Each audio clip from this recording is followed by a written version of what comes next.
اب یہ نوٹ کر لیجئے، ہدایت و ضلالت اس دنیا میں جو مختلف حالتیں انسان پر طاری ہوتی ہیں، یا نعمتوں کی بارش ہو رہی ہے، یا تنگی ہے، فقر ہے، احتیاج ہے، دنیاوی حیثیت ہے، وجاہت ہے، یا دنیا میں گمنامی ہے، کسنمی پرست کے بھیا کیستی، کوئی آپ کا حال ہی نہیں پوچھ رہا کہ تم ہو کون، تمہارے منہ میں کتنے دانت ہیں، یا یہ کہ دنیا میں اقتدار کی کسی مسند پر انسان بیٹھا ہے، یا یہ کہ کوئی اس کے ہاتھ میں اختیار نہیں، یہ تمام جو حالات انسان پر طاری ہوتے ہیں، ان کے جواب میں جو طرز عمل فکری اعتبار سے اور عملاً انسان اختیار کرتا ہے، اس کے 4 درجے ہیں۔ پہلا درجہ ہے انتہائی گمراہی، ضل ضلالا بعیدا۔ وہ کیا ہے؟ اگر عزت ہوئی، نعمتیں ملی، فلاں دیوی یا دیوتا کی نگاہ کرم ہے، اس کی کرپا سے یہ ہو گیا، اور اگر کوئی تکلیف آ گئی، مصیبت آ گئی، معلوم ہوتا ہے کہ فلاں دیوی یا دیوتا ہم سے ناراض ہو گیا، یہ کالی دیوی کی طرف سے کوئی مصیبت آ گئی ہے، یا یہ کہ یہ لکشمی دیوی کی نگاہ کرم ہے کہ ہمیں دولت مل گئی ہے۔ یہ تو ہے شرک۔ شرک ہونے کے اعتبار سے یہ ہے ضل ضلالا بعیدا، انتہائی پستی۔ اس پستی سے اوپر آئیں گے تو توحید کی پہلی منزل ہے۔ عزت دی اللہ نے دی، اگر کوئی تنگی آ گئی، فقر، تکلیف، کوئی ذلت، رسوائی، یہ بھی اللہ کی طرف سے۔ ایک اعتبار سے تو انسان ہدایت پر آ گیا، بڑی گہرائی تھی اس گندگی کی اور اس خباثت کی جو شرک جس کا نام ہے، اس سے انسان نکل آیا، نجاست سے۔ توحید تو ہے، لیکن ابھی اس میں اس کی گمراہی کا ایک ایلیمنٹ شامل ہے، اور یہ گمراہی سے جب تک آگے نہیں آئے گا، اوپر نہیں ابھرے گا، اس کا طرز عمل کیا ہوگا کہ ذرا کچھ مل گیا، عزت مل گئی، پھولے نہیں سما رہے، اب زمین پر قدم نہیں ٹک رہے، گردن اکڑ رہی ہے، کہیں محرومی ہو گئی، کوئی تکلیف آ گئی، کوئی مشقت، فقر آ گیا، اب بجھ کر رہ گئے۔ ان دونوں کیفیات میں انسان کا پینڈولم جو ہے وہ ایکسٹریم کو جائے گا۔ یہ کب ہوگا؟ جبکہ انسان یہ سمجھتا ہے کہ اس دنیا میں جو دولت مل گئی یا عزت مل گئی تو یہ گویا کہ بڑی کوئی قابل فخر شے ہے، اور اگر یہاں پر کوئی تکلیف آ گئی، کوئی مصیبت آ گئی، فقر و فاقہ آ گیا تو یہ گویا کہ بہت ہی اہانت آمیز شے ہے۔ اگر یہ انسان سمجھے گا تو طرز عمل وہ نکلے گا نتیجے کے طور پر جو میں بیان کر چکا ہوں، یہ گمراہی ہے۔ اس گمراہی سے نکلیں گے تو آپ کس مقام پر آئے؟ دوسری منزل ہدایت کی کیا ہے؟ نہ یہ عزت ہے نہ یہ ذلت ہے، دونوں حیثیتیں برابر ہیں کہ یہ امتحان ہے۔ اسی لیے ان دونوں آیتوں میں ایک لفظ قدر مشترک ہے، اذا مبتلاہ، فاما الانسان اذا مبتلاہ ربہ فاکرمہ ونعمہ۔ یہ بھی ایک ابتلا ہے، آزما رہا ہے اللہ، کبھی وہ دے کر آزماتا ہے، کبھی چھین کر آزماتا ہے، کبھی فقر و فاقہ سے آزماتا ہے، کبھی وہ کثرت دولت اور کثرت مال سے آزماتا ہے، کبھی وہ صحت دے کر آزماتا ہے کہ یہ قوت اور توانائی اور صحت جو میں نے دی ہے یہ اس میں کیا کرتا ہے، کبھی وہ مرض کے ذریعے سے آزماتا ہے کہ صبر کرتا ہے کہ نہیں کرتا۔ ہمارے لیے شکوہ اور شکایت تو اس کی زبان پر نہیں آ جاتی، نالہ اور شیون تو نہیں آ جاتا، تکلیف جھیلتا ہے کہ نہیں جھیلتا، اس میں تحمل ہے کہ نہیں ہے، تو صبر کرتا ہے یا شکر کرتا ہے۔ یہ دونوں کیفیات در حقیقت اس اعتبار سے مساوی ہے، یہ بھی امتحان، یہ بھی امتحان۔ یہ حقیقت جب سامنے ہوگی، اب وہ پینڈولم جو ہے وہ بہت کم ہو جائے گا، یعنی انسان میں طبعی طور پر تو ایک اثر ہوتا ہے غیر اختیاری، کسی چیونٹی نے کاٹا آپ کے پاؤں پر، آپ اپنا پاؤں ہٹا لیں گے، اس میں کوئی ارادہ نہیں ہے، یہ ریفلیکس ایکشن ہے، غیر اختیاری فعل ہے۔ اس حد تک تو انسان ضرور متاثر ہوتا ہے، اس سے تو کوئی انسان جو ہے وہ بلندتر نہیں ہو سکتا۔ حضرت ابراہیم رضی اللہ تعالیٰ عنہ، حضور کے وہ نومولود فرزند، انتقال جب ہو رہا تھا، آپ کی آنکھوں میں آنسو آ گئے۔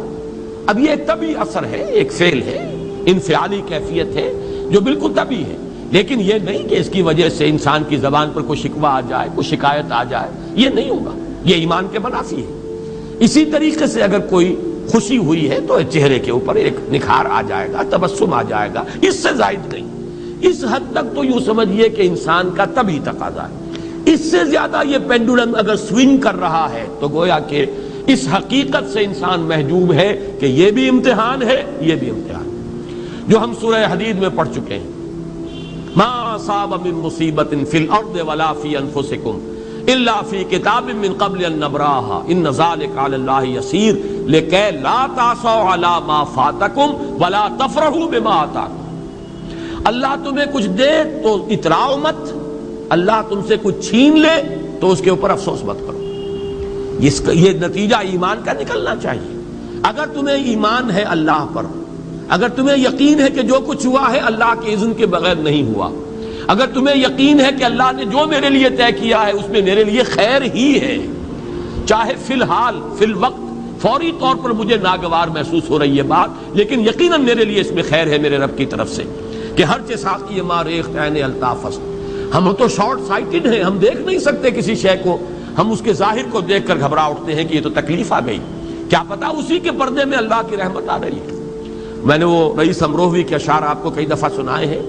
وہ وقت آیا کہ ہم کو قدرت ہماری سعی و عمل کا پھل دے، بتا رہی ہے یہ ظلمت شب کہ صبح نزدیک آ رہی ہے، ابھی ہے کچھ امتحان باقی، فلاکتوں کے نشان باقی، قدم نہ پیچھے ہٹے کہ قسمت ابھی ہمیں آزما رہی ہے۔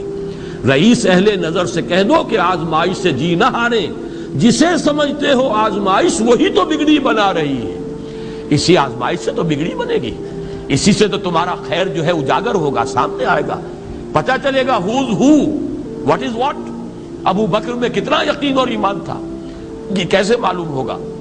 کیسے معلوم ہوگا کہ بلال میں کتنا سہار، کتنا تحمل تھا، کتنا صبر تھا، اگر وہ مصیبت ان پر نہ آتی کہ جو امیہ ابن خلف کے ہاتھوں ان پر قیامت ٹوٹ رہی تھی۔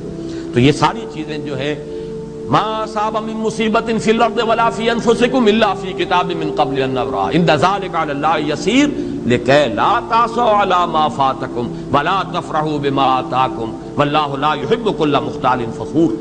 اگر اس حقیقت سے محجوب ہو جاؤ گے تو پھر اختیال اور فخر اور گھمنڈ پیدا ہو جائے گا تمہارے اندر، یا دوسری طرف مایوسی، کمر ہمت ٹوٹ کر رہ جائے گی، خودکشی کرنے کو انسان آمادہ ہو جاتا ہے، ذرا کوئی ناکامی دنیا میں آ گئی، کوئی تکلیف آ گئی۔ یہ ہے در حقیقت تیسری منزل، ہدایت کی دوسری سیڑھی۔